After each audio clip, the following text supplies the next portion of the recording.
Hello friends, कैसे हैं आप सब। आशा करती हूँ आपकी तैयारी बहुत अच्छी चल रही होगी, आप बहुत हेल्दी होंगे, फिट होंगे और अपना ध्यान रख रहे होंगे। तो आज के टॉपिक में बात करूँगी रिसर्च मेथडोलॉजी या रिसर्च टेक्निक की, जो सबसे इम्पॉर्टेंट सब टॉपिक है। मैंने सोचा आपको थोड़ा सा रिफ्रेश कर दूँ, वो थोड़ा ऑटोनॉमस लगने लगा था एक ही बात करते करते थियरीज़ की। तो एक थोड़ा सा फ्रेश कर लेते हैं अपने आप को और एक नई चीज़ पढ़ लेते हैं। रिसर्च मेथडोलॉजी में या रिसर्च टेक्निक में बहुत सारे नए नए टर्म्स जुड़ गए हैं। जो ट्रेडिशनल स्टाइल था वो अब धीरे धीरे ख़त्म हो रहा है, फेड हो रहा है और नई नई चीज़ें उसमें ऐड होती जा रही हैं। तो नई चीज़ों में ही एक टर्म आता है पार्टिसिपेटरी एक्शन रिसर्च या PAR। बहुत इंपॉर्टेंट है, ऑब्जेक्टिव में भी पूछता है, डिस्क्रिप्टिव में भी पूछता है और ये बुक्स में बहुत कम मिल रहा है। मतलब जो ट्रेडिशनल किताबें हैं आपकी या टेक्स्ट बुक है उसमें नहीं मिलेगा, आपको गूगल वगैरह सर्च करके ही मिल सकता है या लाइब्रेरी में बैठकर लाइब्रेरी एक्सप्लोर करिए और ढूंढिए।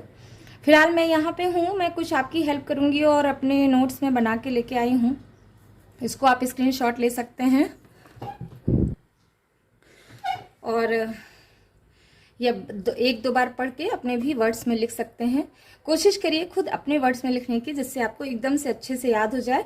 और ये भी कोशिश करिए कि इसमें कुछ नई नई चीज़ें ऐड करने की, ठीक है। स्टैग्नेंट मत हो जाइए। तो जब भी आपको टाइम रहे या जब भी खाली समय रहे तो वो कोशिश करिए नई नई चीज़ें सीखने की, उस टर्म से रिलेटेड, उस कॉन्सेप्ट से रिलेटेड, ठीक है। तो पार्टिसिपेटरी एक्शन रिसर्च या PR रिसर्च के बारे में बात कर लेते हैं। एक्चुअली रिसर्च दो तरह से होता है, ठीक है। एक अप्रेजल होता है, एक एक्शन रिसर्च होता है, ये तो आप जानते हैं। जैसे मैं कोई चीज़ का फाइंड आउट करने जा रही हूँ तो दो तरह से करूँगी। एक तो पहले से जो हो चुकी है उसका हम वैलिडिटी चेक करेंगे कि भाई वो अभी है या नहीं है, उसकी वैलिडिटी है या नहीं है। और दूसरी, क्या वो एक्शन रिसर्च है, क्या वो उसमें काम कर रहा है कि नहीं, ठीक है। उस सर्कमस्टेंसेस में या उस टाइम एंड स्पेस में वो जो फाइंडिंग्स है, क्या वो उस पर काम कर पाएगा कि नहीं, ठीक है। तो उसी के कंटेक्स्ट में बात हो रही है। ये कुछ नहीं, आप इस वर्ड्स को ही ध्यान से देखेंगे तो आपको इसका मतलब समझ में आ जाएगा। पार्टिसिपेटरी यानी हम कोई चीज़ में पार्टिसिपेट कर रहे हैं। एक्शन यानी वो वर्किंग है कि नहीं है। रिसर्च तो आप जानते ही हैं। तो PAR is a form of action research. ये एक्शन रिसर्च का ही एक फॉर्म है, ठीक है। That involves practitioners as both subjects and co researcher. जैसे जो प्रैक्टिशनर्स हैं, जैसे मान लीजिए मैं एक डॉक्टर हूँ जो लोकल हेल्थ क्लिनिक में काम करती हूँ, ठीक है। अब अगर मैं ये देखना चाह रही हूँ कि जो मेरे पास पेशेंट आ रहे हैं, क्या वो उनमें कितना अनुपात एपिडेमिक्स का है, कितना अनुपात उनके फूड हैबिट्स की वजह से प्रॉब्लम आ रही है, कितना अनुपात उनके फाइनेंशियल स्टेटस की वजह से प्रॉब्लम आ रही है, कितना अनुपात उनके रेगुलर डाइट से आ रही है या रेगुलर दवाएं ना लेने से आ रही है, या जो बॉडी के कंस्टिट्यूएंट है उनकी कमी क्या है, कैल्शियम की कितनी कमी है, हीमोग्लोबिन की कितनी कमी है, दैट्स ऑल। मॉर्टेलिटी रेट कितना है, मॉर्बिडिटी रेट कितना है। तो मैं एज अ प्रैक्टिशनर्स या as a local health doctor मैं खुद सब्जेक्ट भी बन जाती हूँ और खुद को रिसर्चर भी बन जाती हूँ, ठीक है। तो मैं क्या करती हूँ कि अब खुद को मैं एक सब्जेक्ट मानती हूँ और फिर देखती हूँ क्या रिजल्ट निकल के आता है। जैसे इतने दिन तक मैं ये डाइट खाई, वहाँ उस सर्कमस्टेंसेस या उस एरिया में रह के उसी तरह से, और फिर मैंने अपने आप को चेक किया। इतने दिन तक मैं इस तरह से रही और फिर मैंने अपने आप को चेक किया इस तरह से करके, और मैं ही उसके रिजल्ट्स भी लिख रही हूँ। समझ गए बात को। तो that is called PAR। Next point है, it is based on Levinian proposition. Levinian proposition क्या है, देखिए ये इसी पे बेस्ड है ये research. It that causal inferences about the behaviour of human being in question participate in breeding and testing them. Actually इसकी शुरुआत हुई थी एथिक्स से, ठीक है, कि एथिक्स आ जाता है। एथिक्स आ जाता है मतलब एथिक्स क्या हम मेंटेन रखते हैं कि नहीं। तो अगर मैं खुद को सब्जेक्ट बना लेती हूँ, खुद ही रिसर्च बन जाती हूँ, तो कई मामलों में एथिक्स का इवेजन कम हो जाता है। समझ रहे हैं। मैं एथिक्स को फॉलो करूंगी, इसको ब्रेक नहीं करूंगी, इसकी ब्रीच नहीं करूंगी, ठीक है, तो यही है लेवनिनियन प्रोपोजिशन कहता है कि जो कॉजल इन्फ्लुएंसेस हैं किसी के ह्यूमन बिहेवियर के कॉजेस का, उसी को पार्टिसिपेट करके कि भाई क्या है, क्या ये रिसर्च इसमें काम कर रहा है कि नहीं, क्या इसके जो ह्यूमन बिहेवियर से इफेक्ट आ रहा है। जैसे अगर मैं किसी पर काम कर रही हूँ तो उसका ह्यूमन बिहेवियर अलग होगा, अगर मैं ही सब्जेक्ट बन जाती हूँ तो क्या उससे चेंज है, क्या वो पर्टिकुलर सब्जेक्ट या पर्टिकुलर कम्युनिटी और क्या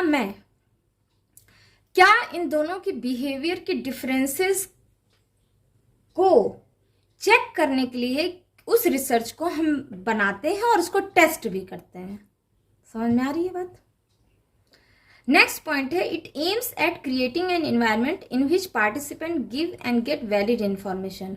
ठीक है, इसका फोकस है या इसका एम ये होता है कि एक ऐसा एनवायरनमेंट क्रिएट करना जिसमें पार्टिसिपेंट देता भी है और लेता भी है वैलिड इंफॉर्मेशन। अगर मैं ही सब्जेक्ट हूं तो मुझे पता होगा ना कि कौन सा कितना ब्लड सैंपल का साइज है, या कितना हीमोग्लोबिन है, या क्या फूड हैबिट है, या इस कल्चर को लेके, ये इस मटेरियल कल्चर को लेके मैं क्या धारणा बना रही हूँ।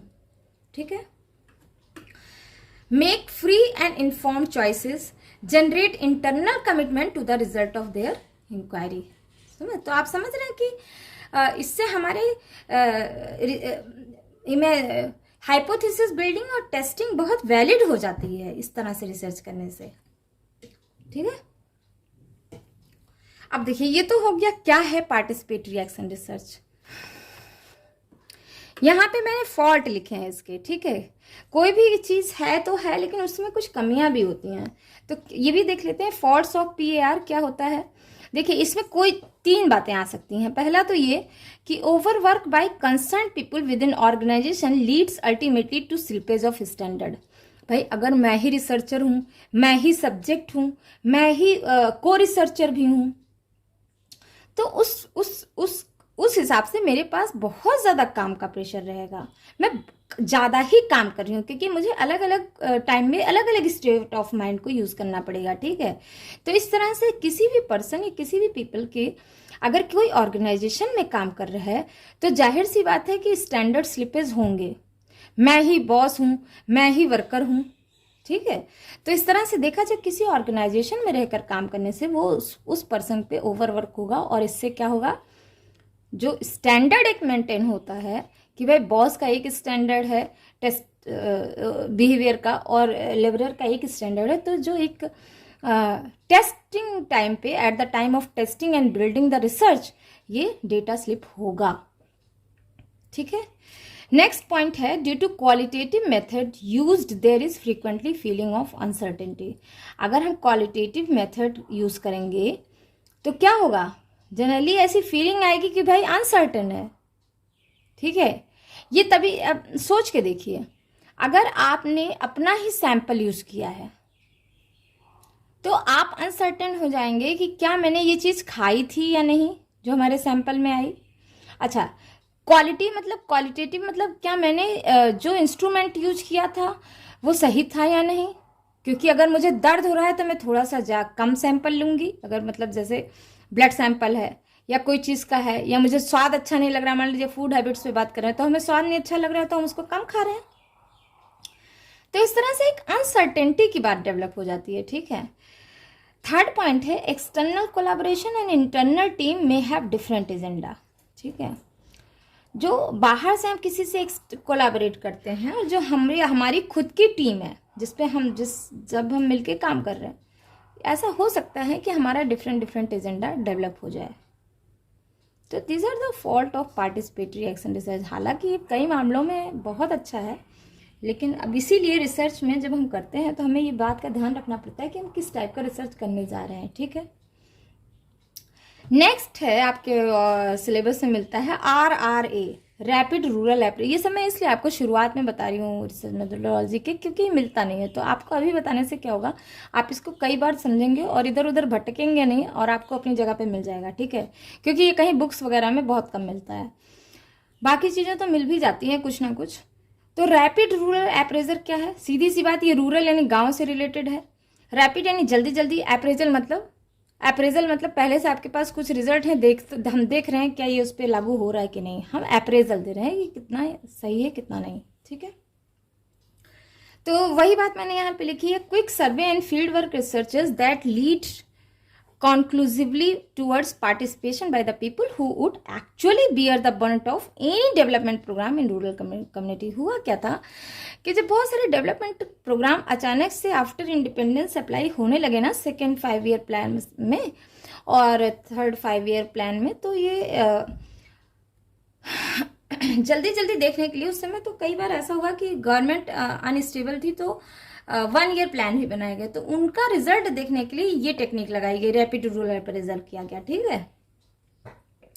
नेक्स्ट पॉइंट है, rapid rural appraisal was developed from tools and method already present in anthropology, geography, psychology and journalism, ठीक है। समझ आ गई बात? तो अब इस टर्म से कंफ्यूज मत होइएगा, ये बहुत ही सिंपल चीज है, ठीक है।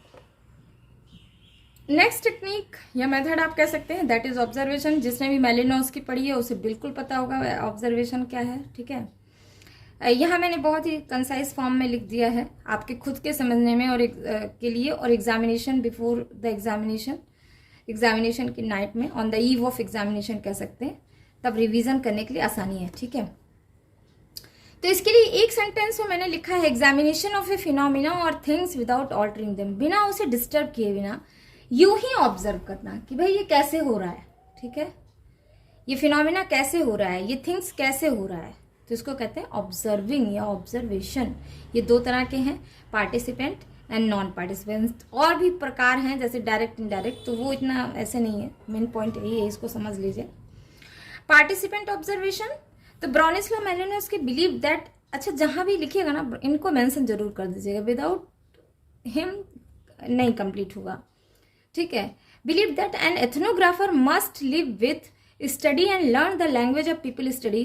इन्होंने पिडगिन इंग्लिश में स्टडी की थी, ठीक है, मिलेनिशियन कम्युनिटी था, तो क्या था, इंग्लिश और वहां का लैंग्वेज मिलकर उन्होंने एक नया लैंग्वेज डेवलप कर लिया था, पिडगिन। तो एक तरह से देखा जाए कि इन्होंने सेम लैंग्वेज में एक नया लैंग्वेज सीखा और उसको यूज किया और वहां से फिर डेटा कलेक्ट किया उस तरह से लैंग्वेज को समझकर।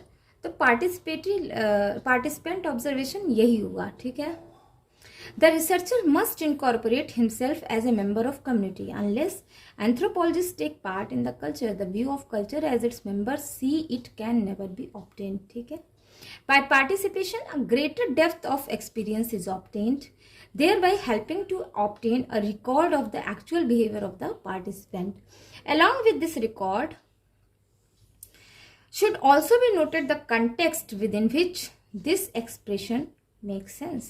ऐसे ही नहीं कि यूं ही कुछ भी देख लिया तो उसको लिख लिया, नहीं, आप किस कंटेक्स्ट में वो चीज को देख रहे हैं, कौन सी चीज देखनी है, कौन सी चीज ऑब्जर्व करनी है और उसको आके किस तरह से लिखना है, ये सारी बात बहुत प्रिसाइज होनी चाहिए, ठीक है। दूसरी बात है कि learning the detail and showing respect for native custom are 2 of the most important requirement.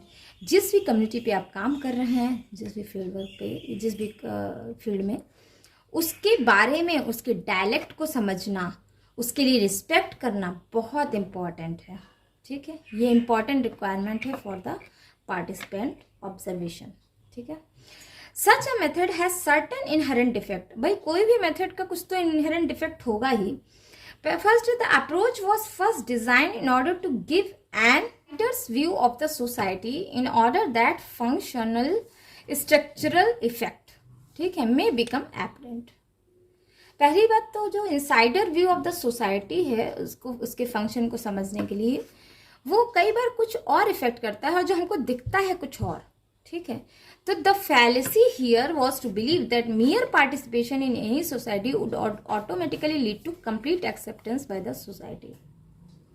Secondly, दूसरी बात है, there is a danger of becoming too personal and subjective. भाई हम कोई चीज़ में पूरा पार्टिसिपेट कर ले रहे हैं तो कई बार होता है कि हम उस चीज़ के लिए बायस्ड हो जाते हैं, ठीक है। मान लीजिए मैंने इलेक्शन को समझना चाहा किसी कम्युनिटी पे, तो हम अगर पार्टिसिपेट ही कर लेंगे और तो हम क्या होंगे, हम उसको ऑब्जेक्टिव तरीके से नहीं समझ पाएंगे क्योंकि हमारा तो एक राइवल पार्टी भी होगा। तो इसलिए एक तरह से ये भी जो पार्टिसिपेशन ऑब्जर्वेशन का क्या कहते हैं उसको, मोटो है वो तो खत्म हो गया ना, ऑब्जर्वेशन थोड़ी ना रह गया वो। तो इस तरह से ये पर्सनल भी हो जाता है और सब्जेक्टिव भी हो जाता है कई बार, hence losing out on the required objectivity, तो ऑब्जेक्टिविटी खत्म हो जाती है। In other words a personal bias is not eliminated by this process but enhanced. ठीक है। Finally the mere existence of observer lead to a change in behaviour of the member of the society. दूसरी बात, अभी कोई alien person या मतलब कोई unknown person या बहुत नोन भी है तो भी एक उसके अपने कम्युनिटी में थोड़ा सा उसका बिहेवियर तो चेंज हो ही जाता है। तो इस तरह से प्रॉपर एक ऑब्जेक्टिव सिचुएशन नहीं बन पाता है। ठीक है। तो अब कोई ऑब्जर्वर है, वो पार्टिसिपेंट होके उसमें पार्टिसिपेट तो कर ले रहा है, लेकिन इससे क्या होगा कि उसके जो मेंबर बाकी मेंबर्स हैं उनके बिहेवियर में समवेयर चेंज तो थोड़ा आ ही जाता है। तो ये भी एक फैलेसी हुआ या ड्रॉबैक हुआ पार्टिसिपेंट ऑब्जर्वेशन का। ठीक है। नेक्स्ट था non participant observation. Here the observer need to be participate in the situation, need not participate in the situation. The degree of participation may be regulated by the observer depending on the situation. ठीक, अभी depend करता है कि हमारी कितना हम participate कर रहे हैं, कितना नहीं। ठीक है। थोड़ा रैपो तो स्टेब्लिश करना पड़ेगा ना। अब रैपो स्टेब्लिश के लिए कई बार हम कितना हद तक पार्टिसिपेट कर रहे हैं, कितना हद तक नहीं कर रहे हैं, ये डिपेंड करता है किस टाइप का रिसर्च है, किस टाइप का सिचुएशन है। नेक्स्ट जो आता है एक टाइप और है controlled and non control observation. In control observation and attempt to make control as many factor as possible. ठीक है। जितने फैक्टर पॉसिबल हो पाए उसे कंट्रोल करके ऑब्जर्वेशन करना। दूसरा नॉन कंट्रोल है रियल लाइफ सिचुएशन में be subject to be careful scrutiny. समझ में आ गया। नेक्स्ट टेक्निक है इंटरव्यू। इंटरव्यू क्या है? Face to face meeting of person on some particular point, purpose can vary widely. ठीक है। पर्पस बहुत ज्यादा वाइड हो सकता है, कोई भी टॉपिक हो सकता है। बस इसमें क्या है, फेस टू फेस मीटिंग होगी लोगों के बीच में। ठीक है। रूल है इसका, कुछ रूल्स देख लेते हैं इंटरव्यू। अगर इतने रूल फॉलो हो रहे हैं तो मतलब वो इंटरव्यू है। पहला, place should be free from any disturbance. दूसरा, प्राइवेसी शुड बी मेंटेन। तीसरा, क्वेश्चन शुड बी शॉर्ट। चौथा, should not be any language barrier, मतलब ऐसा लैंग्वेज हो कि अगला समझ पाए। ठीक है। ऐसा नहीं हो कोई स्पेनिश बोल रहा है उसको हिंदी में जवाब देना है या वो हिंदी भाषी है। ठीक है। Investigator should be expertise. ठीक है। जो पूछ रहा है ना वो उस फील्ड का एक्सपर्टाइज होना चाहिए। Place and time of interview must be pre planned. पहले से हम उसको निर्धारित करेंगे जिससे कोई बाद में हिंड्रेंस ना आए। जब एक इंटरव्यू का एक रिदम बन जाता है तो बीच में डिस्टर्ब ना हो, इसलिए हमें चीज़ें प्री प्लान करनी पड़ती हैं। अब ये दो तरह के हैं, structured interview and non structured interview. Structured interview में क्या होता है, involve the use of predetermined question, पहले से लिख के आते हैं। Highly standardize technique of recording use करते हैं। Use of open ended question होंगे, ऑल्सो कॉल्ड कंट्रोल्ड इंटरव्यू। ठीक है। अनस्ट्रक्चर्ड इंटरव्यू या अनकंट्रोल्ड या अनगाइडेड या undirected is the less systematic way of interview. It involves relatively less. जैसे चलते चलते आजकल आप देख रहे होंगे, कई बार टीवी में देखते हैं ना, सुबह मॉर्निंग वॉक कर रहे हैं और कुछ क्वेश्चन पूछा और उनके बारे में जान लिया। ठीक है। That is called unstructured interview. उनके पास कोई पर्टिकुलर क्वेश्चन का सेट नहीं होता, स्क्रिप्टेड नहीं होता, बस वो उससे रिलेटेड बातें करते हैं। ठीक है। तो वही बात है, it does not follow A system of predetermined question. Next है डेप्थ इंटरव्यू। कई बार ये टर्म्स पूछ लेते हैं इसलिए मैंने यहाँ पे लिखा है, तो आप इसको स्क्रीनशॉट ले सकते हैं। डेप्थ इंटरव्यू क्या होता है? This kind of interview is of the order of A case study. जब हमें किसी केस स्टडी को करना होता है तो हम यहाँ पे डेप्थ इंटरव्यू का टेक्निक यूज करते हैं। It analyses the entire information about A social event और सिचुएशन। ठीक है। मान लीजिए कोविड सिचुएशन का किसी कम्युनिटी पे करना है तो वहाँ पे डेप्थ इंटरव्यू करेंगे। ठीक है। फोकस्ड इंटरव्यू क्या है? Generally focuses on the effect of any given situation on A respondent. ठीक है। मान लीजिए मैं ये जानना चाह रही हूँ कोविड का इफेक्ट बच्चों पे कितना हुआ, तो वहाँ पे फोकस्ड इंटरव्यू करेंगे। ठीक है। Non directive interview, the course of interview is framed by the respondent rather than interviewer. इसमें क्या होता है कि इंटरव्यू का जो कोर्स है ना वो जैसे जैसे जवाब देने वाला जिस तरह देता है उसी तरह उसको फ्रेम करते हम चले जाते हैं, तो इसको कहते हैं नॉन डायरेक्टिव, कोई दिशा नहीं होती। जैसे जैसे वो आंसर करता रहता है अकॉर्डिंगली हम क्वेश्चन करते चले जाते हैं, ये डायरेक्शन ढूंढ लेते हैं, ठीक है। रेपिटेटिव इंटरव्यू क्या होता है? Interviews are repeated within a period of time in order to record how people have changed in their responses during their interview, ठीक है। इंटरव्यूज इसमें रिपीट किए जाते हैं एक सर्टेन टाइम पीरियड के अंदर, ये जानने के लिए कि कैसे people have change their responses, इतने दौरान कैसे उन्होंने अपना रिस्पॉन्स चेंज किया, ठीक है।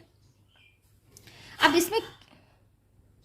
इसमें क्या क्या क्वेश्चंस आते हैं? Descriptive questions, help the respondent to describe a participant event, ठीक है। Evaluative question, help the respondent to analytically describe people, events and situation. Primary और की इन्फॉर्मेंट, देखो कोई भी चीज़ को हम जानने के लिए जब जाते हैं या रिसर्च करने जाते हैं तो एक टॉपिक होता है, उस टॉपिक से रिलेटेड कोई की इन्फॉर्मेंट होता है। जैसे मान लीजिए मैंने ग्राम सभा के बारे में जानना चाहा, तो ग्राम सभा में जो ग्राम प्रधान होगा वो हमारा की इन्फॉर्मेंट होगा, ठीक है। तो वही key informant, primary informant give a detailed account of situation studied giving accurate and detailed data, ठीक है। Secondary informant are use to double check, क्या उसने सही बताया है कि नहीं। तो हम जो उप ग्राम प्रधान होगा वो, या जो उसके साथ सचिव वगैरह होगा, उनसे हम डबल चेक कर सकते हैं, ठीक है। इस तरह अपने डेटा को क्वालिफाई कर सकते हैं कि जो प्राइमरी इन्फॉर्मेंट ने बताया है इज इट करेक्ट और नॉट, ठीक है। अब recording of the interview should be as short as possible, it may also be recorded. अभी देखो जब ऑनलाइन में हम कोविड सिचुएशन, हमने समझा कि जो ऑनलाइन टाइप से भी हम इंटरव्यू ले सकते हैं, आप बिल्कुल अच्छे से ये चीज़ जानते होंगे, ठीक है। The close of interview, intensive interview, a common experience for interviewer is to find out that the closing of interview is more difficult than opening. Words and images are like shell, no less integral part of nature than are the substances they cover, but better addressed to the eyes and more open to the observation. Quote unquote by George Santayana. George Santayana, बहुत important ऐसे मैंने कर दिया ये क्योंकि ये मुझे बहुत अच्छा दिखा कि ये देखिए जो वर्ड्स और इमेजेस होते हैं ना वो शेल की तरह होते हैं, उससे बहुत सारी चीज़ें नेचर समझ में आता है, ठीक है। और उससे ज़्यादा ये होता है कि जब अपनी आईज से कोई चीज़ देखते हैं तो हमें समझ में आती है क्या ये पर्सन सही से तरीके से बता रहा है या नहीं बता रहा है। तो हम इंटरव्यू में ये सारी चीज़ें मेंशन कर सकते हैं या इस चीज़ को ऑब्जर्व करके उस चीज़ को बहुत अच्छे से आंसर कर सकते हैं या समझ सकते हैं उस सिचुएशन को, ठीक है। That is all about interview and observation and what you say participative rural observation and participative action observation action research. तो that is all about today's discussion. Thanks for listening, bye bye.